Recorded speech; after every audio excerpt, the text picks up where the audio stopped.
ఓం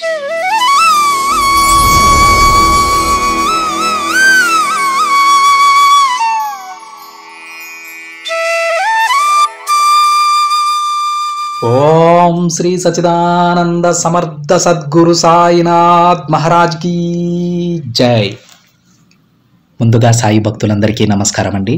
video చూస్తున్న ప్రతి ఒక్కరిపైన ఆ సాయినాథుని ఆశీస్సులు ఉండాలని, బాబా గారి భక్తులందరూ ఎప్పుడూ కూడా ఆనందంగా సంతోషంగా వారి జీవితాన్ని గడపాలని మనస్ఫూర్తిగా కోరుకుంటూ ఈ వీడియో స్టార్ట్ చేస్తున్నాను ఫ్రెండ్స్.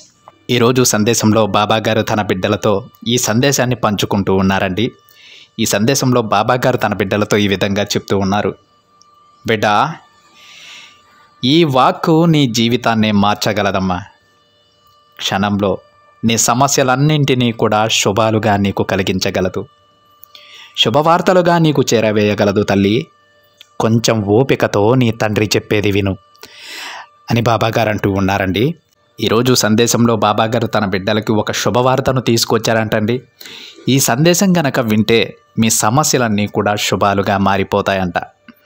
క్షణంలో మీ కష్టాలన్నీ కూడా తీరిపోవడానికి ఒక మార్గాన్ని బాబా గారు చూపిస్తానని తన బిడ్డలందరికీ కూడా ఈ సందేశం రూపంలో చెప్తూ ఉన్నారండి. అయితే ఎంతో ఉత్సాహంతో, ఎంతో ఆనందంతో, సంతోషంతో బాబా గారి సందేశాన్ని వినడానికి ప్రయత్నించండి. కొంచెం శ్రద్ధ, కొంచెం సబూరి వహించండి ఫ్రెండ్స్.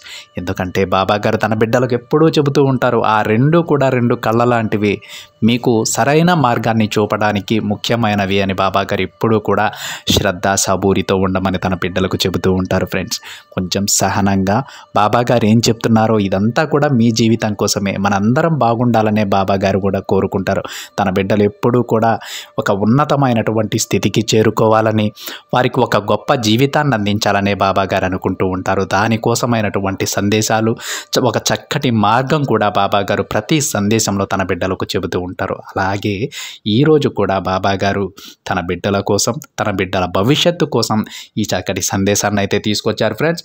ఈ సందేశంలో బాబా గారు ఈ విధంగా చెప్తూ ఉన్నారండి. బిడ్డ, ఇది నీకైన మాటమ్మా, అస్సలు నిర్లక్ష్యం చేయవద్దు తల్లి. చూడగానే విను, నీకొక శుభవార్త చెబుతానమ్మా. చూడు బిడ్డ, కఠినమైన మనసు వెనుక తేనె లాంటి హృదయం ఉంటుంది కదా. నువ్వు పైకి కఠినంగా ఉన్న లోపల నీ హృదయం చాలా సున్నితంగా ఉంటుంది. అది పరులకి అర్థం కాకపోవచ్చు బిడ్డ, కానీ ఈ తండ్రికి తెలుసు. ఎవరైనా బాధపడినా, ఎవరికైనా సమస్యలు వచ్చినా ఏమాత్రం ఆలోచించవు తల్లి. నువ్వు ఆలోచించకుండా నువ్వు సాయం చేస్తావు. పైకి కోపంగా మాట్లాడతావమ్మా, కానీ మనసు మాత్రం చాలా మంచిది, చాలా సున్నితమైనది. ఎదుటి వారికి ఏదైనా కీడు జరిగితే నువ్వు భరించలేవు తల్లి. వారికి చేతనైనంత సహాయం చేస్తూ ఉంటావు. ఎంత గొప్పదమ్మా నీ మనసు. నా బిడ్డ అంటే ఇలానే ఉండాలి. నా బిడ్డ గురించి నేను చాలా మందికి చెప్పుకోగలను. తను చాలా మంచిది, తన మనసు చాలా మంచిది, ఆ బిడ్డ కోసం నేనేమైనా చేస్తాను అని. అంత మంచి మనసున్న బిడ్డవి తల్లి నువ్వు. కానీ నిన్ను ఎవ్వరూ కూడా గుర్తించరు బిడ్డ. అదే కదా నీలో ఉన్న పెద్ద సమస్య. దానికోసమే నువ్వు బాధపడుతూ ఉన్నావు. నువ్వు ఎంత మంచి చేసినా ఎవ్వరూ నిన్ను మంచి అనరు. ఎన్ని పనులు చేసినా అవసరం ఉన్నంత వరకే వాడుకొని వదిలేస్తూ ఉంటారు. నీ గురించి పక్క వారికి తప్పుగా చెబుతూ ఉంటారు. దీని గురించే కదా తల్లి నువ్వు ఆలోచిస్తూ ఉన్నావు. అయితే ఇప్పుడు నేను చెప్పేది విను. నీ ప్రేమను ఒకరు గుర్తించనంత మాత్రాన ఆ ప్రేమ అబద్ధమైపోదు కదా. ఎవరు ఎలా ఉన్నా సరే, ఏమనుకున్నా సరే, నువ్వు మాత్రం నీలానే ఉండు. నీలో ఎలాంటి మార్పు లేకుండా చూసుకో బిడ్డ. అప్పుడే ఆ భగవంతుడు నీ జీవితాన్ని మంచిగా మారుస్తారు. అందరూ నీవారే అని మాత్రం అనుకోకమ్మా. అదేమీ తప్పు కాదు, కానీ నువ్వు అలా అనుకోవడం వల్ల నీకు చాలా బాధే కలుగుతుంది. ఎప్పుడూ సమస్యలే ఎదురవుతాయి తల్లి. ఏదో ఒక రోజు నీ మంచి మనసు, స్వచ్ఛమైన ప్రేమను అందరూ తెలుసుకుంటారమ్మా. దాని గురించి నువ్వు బాధపడకు. నీకు ఎవరున్నా లేకున్నా ఈ తండ్రి ఎప్పుడూ నీకు తోడుగా ఉంటాడు బిడ్డ. నువ్వు నా ప్రియమైన బిడ్డవి తల్లి. నీ ప్రేమను వారు తెలుసుకునేలా నేను చేస్తానమ్మా. నువ్వు ఏమాత్రం బాధపడకు. ఎవరి కోసమో, ఎవరి ప్రేమ కోసమో నువ్వు పాకులాడాల్సిన పని లేదు. నీ ప్రేమ కోసమే వారు నిన్ను తిరిగి వెతుక్కుంటూ వస్తారు తల్లి. ఎందుకంటే నీది స్వచ్ఛమైన ప్రేమ. ప్రతిఫలం ఆశించకుండా నువ్వు అభిమానించావు. ఆ అభిమానానికి, ఆ ప్రేమకు ఎవ్వరైనా దాసోహమనాల్సిందే బిడ్డ. నీ అవసరం వారికి ఉంది, కానీ వారి అవసరం నీకు లేదమ్మా. ఆ విషయాన్ని నువ్వు గుర్తుపెట్టుకో. ఎప్పుడు నిజమైన ప్రేమ చూపించే వారికి కొంచెం చేదు అనుభవాలే ఎదురవుతాయి తల్లి. కొంచెం జాగ్రత్తగా ఉండు. మంచితనం మంచిదే, కానీ అతి మంచితనం నీకే కీడు చేయగలదు. నిజమైన ప్రేమ నిన్నుగా వెతుక్కుంటూ వస్తుంది తల్లి. కాస్త ఓపికగా ఉండు. అర్థమైందా? నీ కష్టాలు, బాధలు చెప్పుకోవడానికి ఎవ్వరూ లేరని మాత్రం అనుకోకమ్మా. నీకెప్పటికే చాలాసార్లు చెప్పాను, నీ సాయి తండ్రి ఎప్పుడూ నీకు తోడుగా ఉంటారని. అవన్నీ నాతో పంచుకో. నేను నీకు మంచి సమాధానం చెప్పి నీకైన దారి నేను చూపుతాను బిడ్డ. అలా కాకుండా ఇతరులతో నీ బాధ పంచుకోవడం వలన వాళ్ళు నిన్ను మరింత బాధ పెడతారు. ఒకవేళ వారు నీ బాధను తగ్గిస్తారని అనుకుంటున్నావా? లేదు కదా. నేను మాత్రం నీకు ఎప్పుడూ సాయం చేస్తూనే ఉంటానమ్మా. నీకు ఓటమి ఎదురైనా, సంతోషం వచ్చినా, బాధ వచ్చినా, కన్నీరు వచ్చినా సరే తల్లి, అన్నింటినీ నాతో పంచుకో. నీకు రానున్న రోజులు ఆనందంగా మారుస్తానమ్మా. ప్రశాంతంగా ఉండు. దేని గురించి అస్సలు ఆలోచించకు, బాధపడకు. నీకొక విషయం చెప్పనా? సముద్రాన్ని చూడగలము, కానీ అందులో ఉన్న ఉప్పుని చూడలేము కదా తల్లి. అలానే ఈ మనుషులు కూడా. నువ్వు మనిషిని మాత్రమే చూడగలవు బిడ్డ, వారి మనసుని చూడలేవు కదా. నువ్వు ఎవరి దగ్గర ఎలా ఉండాలో తెలుసుకో. అందరితో మంచిగా మాట్లాడు. వాళ్ళు నీతో ఎలా ఉన్నా సరే బిడ్డ, నువ్వు మాత్రం మంచిగానే ఉండు. మంచి ఆలోచనలు చెయ్యి. ముందు నీ జీవితం గురించి ఆలోచించుకో. అప్పుడు అందరూ నీకు మంచే చేస్తారమ్మా. నమ్మకాన్ని కోల్పోకు తల్లి. అలా నమ్మకాన్ని కోల్పోయావు అంటే ప్రశాంతతను కూడా కోల్పోతావమ్మా. కాబట్టి పూర్తి నమ్మకంతో ఉండు. ఒకటి తరువాత మరొకటి వెంటనే శుభవార్తలు వినేలా నేను చేస్తాను తల్లి. ఇక దేని గురించి ఆలోచించకు బిడ్డ. నువ్వు ధైర్యంగా ఉండు. నీకైన పనులన్నీ నేను చేసేశాను. ఇప్పటి వరకు నేను నీకేం చెప్పానో వాటిని ఒక్కసారి ఆలోచించు. అలానే ప్రవర్తించు. తప్పకుండా నీ జీవితం నీ వశమవుతుందమ్మా. ఇక దేని గురించి ఆలోచించకుండా ప్రశాంతంగా ఉండు బిడ్డ. నీకైన మంచి పనులన్నీ నిన్ను వెతుక్కుంటూ వస్తాయి. దేని గురించి ఆలోచించకు. ఈ తండ్రిపై నమ్మకంతో ప్రశాంతంగా అడుగులు ముందుకు వెయ్యి బిడ్డ అని బాబాగారు అంటూ ఉన్నారండి. ఈరోజు బాబాగారు తన బిడ్డలందరికీ కూడా ఒక గీతోపదేశం చేశారని చెప్పవచ్చు. ఎందుకంటే కొంతమంది బిడ్డలు ఎలా ఉంటారంటే చాలా కఠినంగా ఉంటారు. మాట అయితే చాలా కఠినంగా ఉంటుంది. వాళ్ళకు అనిపించింది మొహం మీద చెప్పేస్తూ ఉంటారండి. దానివల్ల వాళ్ళు చాలా ఇబ్బందులు ఎదురుపడుతూ ఉంటాయి. వాళ్ళ దగ్గర నుంచి సహాయం పొందిన వాళ్ళు కూడా వీళ్ళు చెడ్డవారనే చెప్తారు. ఎందుకంటే వారి మాట అలా ఉంటుంది. కానీ బాబాగారు ఏమంటున్నారో తెలుసా? పక్కవారికి తెలియకపోవచ్చు నీ మంచితనం గురించి. నువ్వు కటువుగా ఉండవచ్చు, కానీ బిడ్డ నీ గురించి నాకు తెలుసు. నువ్వు ఎంత మంచిదానివో నాకు తెలుసు. పక్కవారికి సాయమని వస్తే ఎవ్వరూ కూడా నీ దగ్గరికి సాయమని వచ్చిన వాళ్ళు ఒట్టి చేతులతో వెనక్కి వెళ్ళరమ్మా. ఏదో ఒక సహాయాన్ని పొందే వెళ్తారు. కానీ నీ మాట తీరును మార్చుకోవాలని బాబాగారు అంటూ ఉన్నారండి. నువ్వు అన్నం పెడతావు, అన్నం పెట్టి తిట్టకూడదు కదా. ఏదైనా చెప్పాలనుకుంటే నెమ్మదిగానే చెప్పాలి.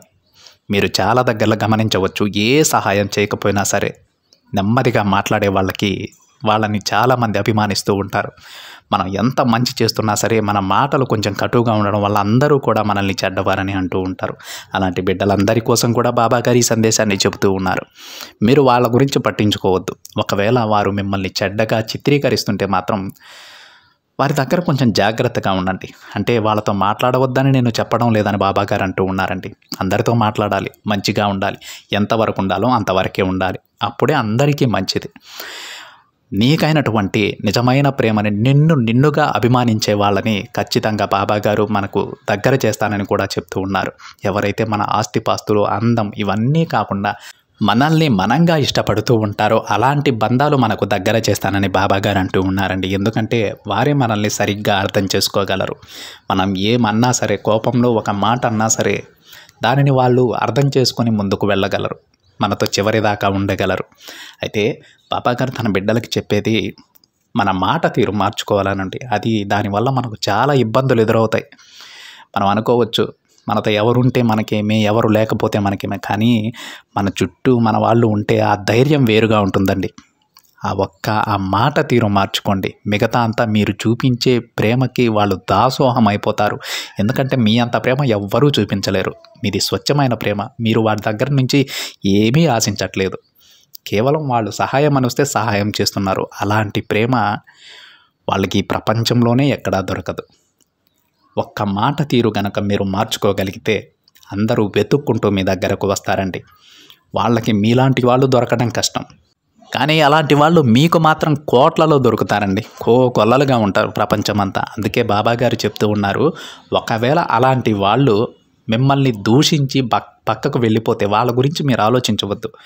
మీరు అనవసరంగా వాళ్ళపైన అభిమానాన్ని పెంచుకున్నారంతే, వాళ్ళ వల్ల మీకు ఉపయోగం లేదు అని బాబాగారు అంటూ ఉన్నారు.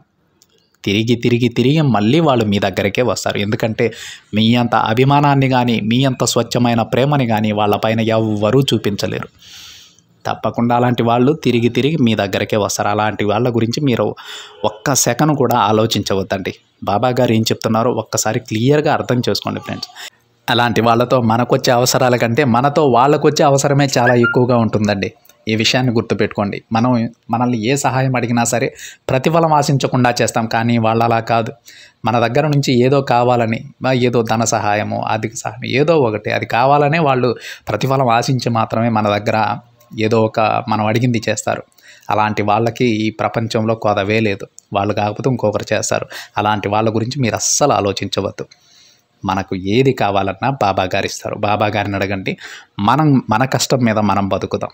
అప్పుడే గౌరవంగా ఉంటాం. బాబాగారు చెప్పినట్టు అందరికీ ఆదర్శప్రాయంగా కూడా ఉంటాం. ఎప్పుడు బాబాగారి బిడ్డలది పెట్టే చేయగానే ఉండాలండి, తీసుకునే చేయగా ఉండకూడదు. అలా ఎప్పుడూ కూడా బాబాగారు తన బిడ్డలని దిగజారనివ్వరు. మీరు ప్రశాంతంగా ఉండండి. మీరు 10 మందికి ఆదర్శంగా తప్పకుండా నిలుస్తారు. మీ జీవితాన్ని బాబాగారు అంత చక్కగా తీర్చిదిద్దుతారండి. దాంట్లో ఎలాంటి సందేహం లేదు. ప్రశాంతంగా ధైర్యంగా నిలబడండి. నేను బాబా బిడ్డని, నాకు ఎవ్వరి అవసరం లేదు, నాకు బాబాగారు నాకు కావాల్సిందల్లా చేస్తారు అని. అయితే మరొక చిన్న విషయం అండి, దీని అర్థం మాత్రం మీరు చెడుగా అర్థం చేసుకోవద్దు. అంటే అందరినీ దూరం చేసుకోమని బాబాగారి ఉద్దేశం కాదండి. అందరితో నెమ్మదిగా ఉండండి. బాబాగారు ఏమంటారంటే, మిమ్మల్ని ఎవరైతే దూషిస్తూ ఉన్నారో, ఎవరైతే మిమ్మల్ని కించపరుస్తూ ఉన్నారో వాళ్ళ గురించి మీరు ఆలోచించవద్దు. నేనున్నాను మీకు. మీకైనటువంటి బంధాలను నేను మీకు దగ్గర చేస్తానని బాబాగారు అంటూ ఉన్నారు. ఎవరు ఏం చెప్పినా సరే, ఎవరు ఏమన్నా సరే వాళ్ళ గురించి మీరు ఆలోచించవద్దు. ప్రశాంతంగా ఉండండి. మీ పని మీరు చేసుకుంటూ ఉండండి.